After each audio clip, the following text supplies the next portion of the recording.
Hi friends, welcome back to my channel. ఈరోజు మునక్కాయ onion tomato curry ఎలా చేయాలో చూద్దాం రండి. నాకెంతో ఇష్టమండి, మీరు కూడా ఇలా ఒకసారి ట్రై చేయండి. ఫస్ట్గా స్టవ్ వెలిగించి బాండి పెట్టి మన కర్రీకి తగ్గట్టుగా ఆయిల్ వేసుకోవాలి. 2 లవంగాలు చెక్క వేసుకుంటే చాలా బాగుంటుంది కర్రీ. మీరు కూడా ఒకసారి ట్రై చేయండి. ఆనియన్స్ ఎక్కువ వేసుకోవాలి, మినిమం 4 ఆనియన్స్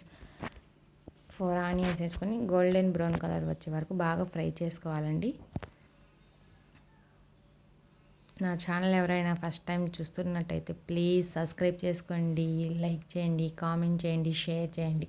కర్రీకి తగ్గట్టు సాల్ట్, పసుపు వేసుకొని గోల్డెన్ బ్రౌన్ కలర్ వచ్చే వరకు బాగా ఫ్రై చేసుకోవాలి. మన దగ్గర అల్లం వెల్లుల్లి పేస్ట్ ఉంటుంది కదా, అల్లం వెల్లుల్లి పేస్ట్ కూడా వేసుకుంటే కర్రీ చాలా బాగుంటుంది. చికెన్ ఫ్లేవర్ వస్తుంది. చాలా అంటే చాలా బాగుంటుంది. ఒక్కసారి ట్రై చేయండి. నాకైతే చాలా ఇష్టం, మా పిల్లలు కూడా చాలా ఇష్టంగా తింటారు. గోల్డెన్ బ్రౌన్ కలర్ వచ్చిన తర్వాత మునక్కాయలు వేసుకొని 2 మినిట్స్ బాగా ఫ్రై చేసుకోవాలి. తర్వాత టమాటాలు 2 ఆర్ 3 మనకు కర్రీకి తగ్గట్టుగా 2, 3 వేసుకొని బాగా 5 మినిట్స్ బాగా ఉడికించుకోవాలి. చూడండి బాగా మగ్గుతుంది టమాటా. వాటర్ ఇప్పుడే వేసుకోకూడదండి, 2 మినిట్స్ బాగా మగ్గనివ్వాలి.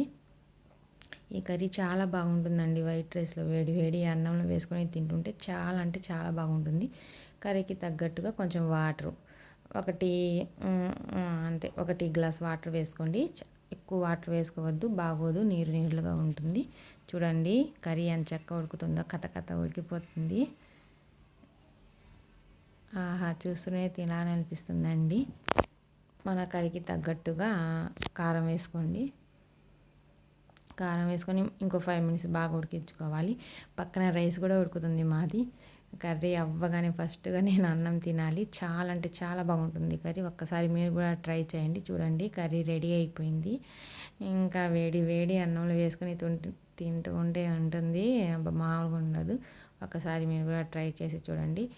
కర్రీ పైకి ఆయిల్ పైకి తేలినట్టయితే ఇంకా కర్రీ ఉడికినట్టేనండి.